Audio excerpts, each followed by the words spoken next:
Hey everyone, it's Ian from the Cognitive Cow, and welcome back to Tales from the Closet, because I'm in the closet and I'm telling you tales. This series was started last year. It's already been a year. The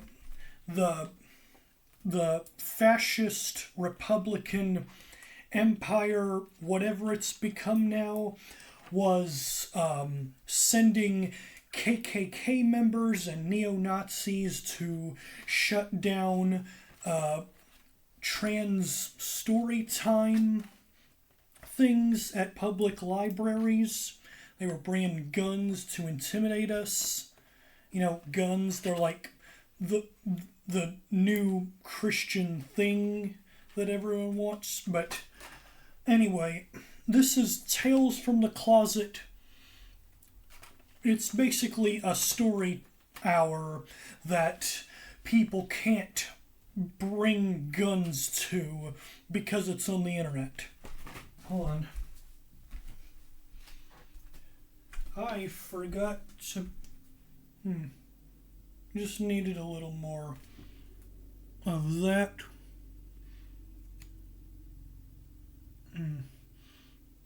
And this time, I have glasses and a choker to look even more fruity. Love it. Anyway, we're on chapter 5. It takes me a little bit to write these chapters because I'm in college and I have to work a full-time job to pay for college. But I finally did get the chance to write chapter 5. And, where were we? Oh, yes. Where we left off, how many characters were there? There were there were 290 bishops, 90 of Abraham's slaves that he freed. Oh yeah, there's 410. 410 of these characters, and they were falling down into this abyss because the Yeshua shot out what are those things called on the ceiling with candles? A chandelier. The chandelier broke the floor, and now they're falling into the abyss. And this is where we pick up, where they're falling into the abyss. But right smack in the middle of the abyss, there was a river, and right below where the 410 were falling, there was a galleon. For those of you who don't know, a galleon was the specific model of pirate ship that you see in the Pirates of the Caribbean movies. That's a galleon. But anyway, you can call that plot armor, but I call it he knew where the ship was when he broke the floor. Everyone landed on the ship without injury because abysses don't have fall damage. Why don't abysses have fall damage? Because fuck you, that's why. Are we in heaven? Sarah asked, not knowing this. Not yet, said Yeshua, who was behind the steering wheel. Now, for those of you who don't know, Yeshua in Hebrew is Jesus' real name, but we're calling this particular version of Jesus Yeshua to distinguish that he's the good guy and not the white nationalist Jesus that Republicans worship and that Trump worships. He's not him. This is the good guy Jesus, which we can make because this is a story. Anyway. Ooh, I lost my spot. Ready the cannons! Yes, sir, said the 290 remaining bishops, and they loaded the cannons and awaited the order to fire. "Hoist the mainsails," Yeshua ordered. "Yes, sir," said the 90 remaining former servants, and they climbed the mast to prepare the sails for movement. "Reel in anchor," Yeshua ordered. "Yes, sir," said Abraham, Isaac, Sarah, Lot, Hagar, Ishmael, Lucre, Reiner, and their combined strength was enough to hoist the 5,000-pound anchor out of the water so the ship could move. Oh yeah, for those of you who haven't seen the last 4 chapters, Lucre and Reiner are Lot's daughters. They don't get names in the Bible because the Bible's written by misogynists, so we gave them names. Their names are Lucre and Reiner. But anyway, the Republican god looked down the hole and saw an entire empty fleet of galleons. "After them!" he ordered, and he dropped down to a ship below and directed his angels to prepare the ships in a similar fashion. Unbeknownst to them, however, the fleet was not empty, but occupied by sleeper crew waiting to be awoken by heedless pirates. Each ship's captain ordered their crew to execute the angels, and most were successful, but some, such as those on the Republican god's ship, overwhelmed and defeated the crew. The Republican god's pirate fleet tried as hard as they could to catch Yeshua's ship, but they were ultimately occupied in combat with the fleet's rightful owners, and Yeshua's ship got away. This is heaven's plan to mobilize emergency personnel in the case of a time-space continuum breach, he explained to Abraham and Chukwu. Now, I don't actually believe that what I'm writing is what actually happened, or that there is a time-space continuum with boats. This is all purely fiction. This is an alternate timeline where Abraham doesn't sacrifice Isaac, and then the God who told him to sacrifice Isaac tries to kill him, and Yeshua goes back in time to rescue them. So they've already stopped the Council of Nicaea from publishing the Bible. Now they have to get away. And along with them, they're bringing Chukwu. Chukwu, if you remember from the last one, was the... I wrote that chapter a year ago. Was he the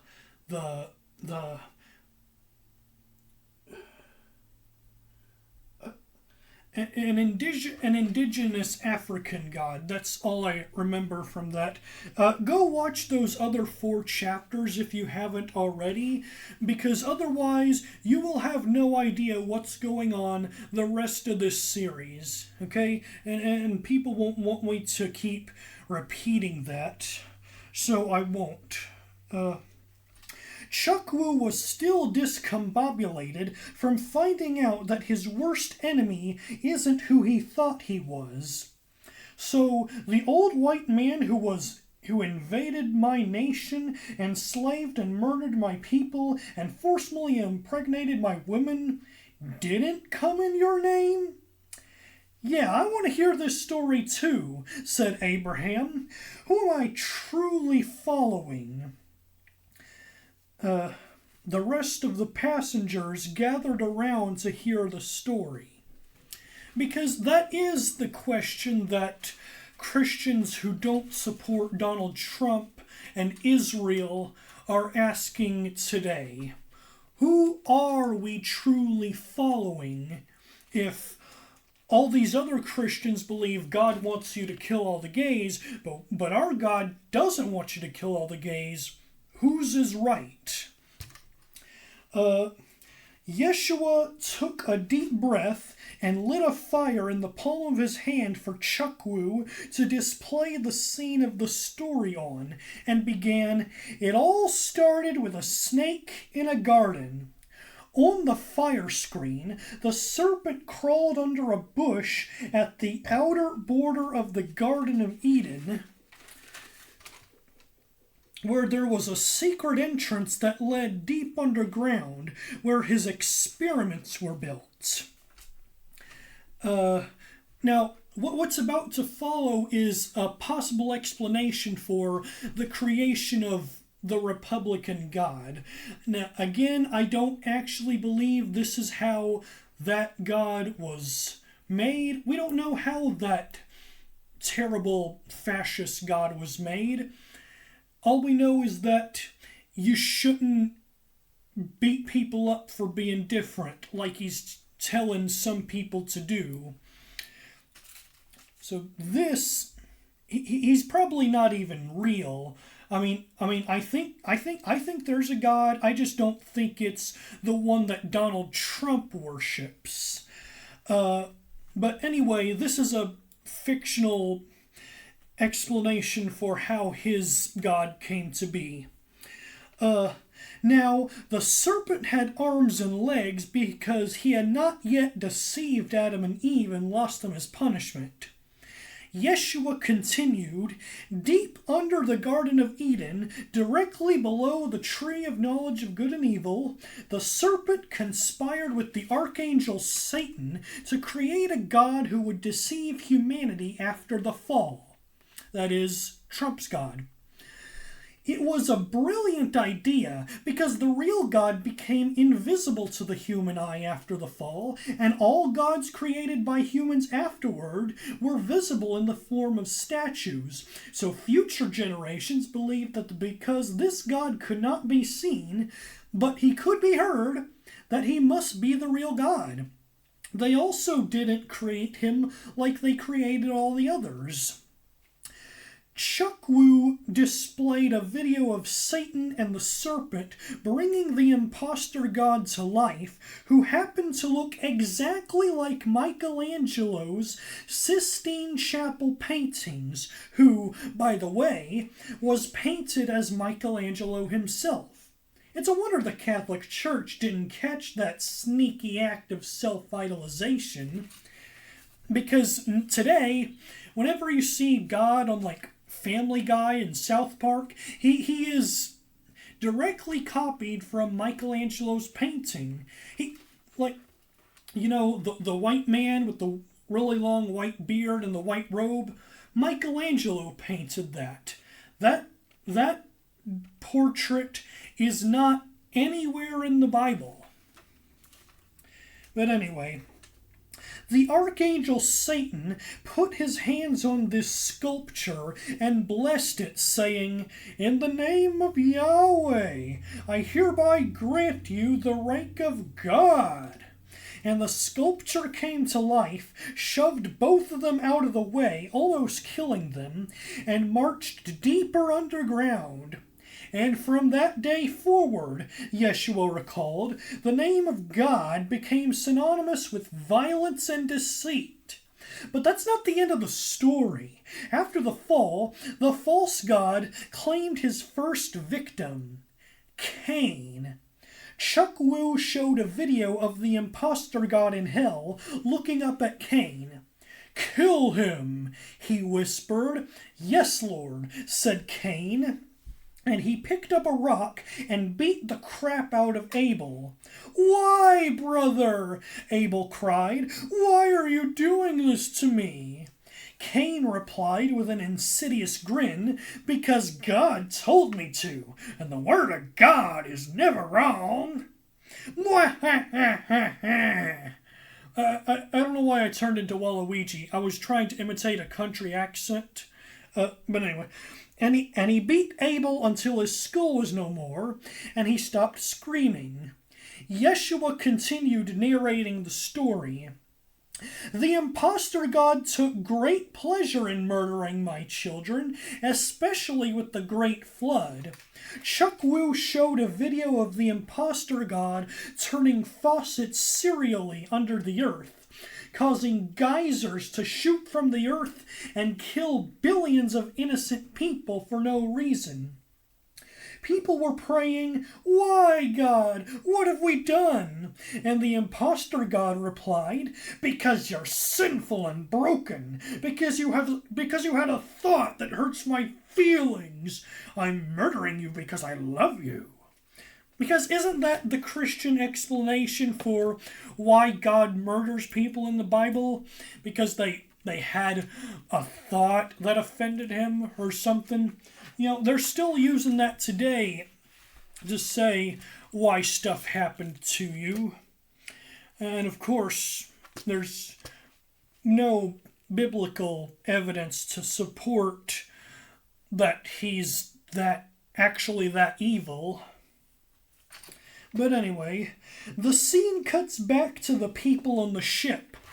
A loving God wouldn't murder billions of people with a flood for no reason, Ishmael remarked. How did anyone fall for this? Yeshua said, because he is the only God who talked back in an audible voice. None of the statues of silver and gold did, so people thought the one who talked was the real one. Little did they know that the real God was also speaking in an audible voice, but his voice was diminished. His voice was dismissed in favor of the God who tells them what they want to hear. And what they want to hear is kill everyone who's not like you. "And that's exactly what we're going to do," said the impostor God, who finally caught up to them after a long fight. They aimed their cannons at Yeshua's fleet, but were immediately destroyed because their ships were already severely damaged from the battle.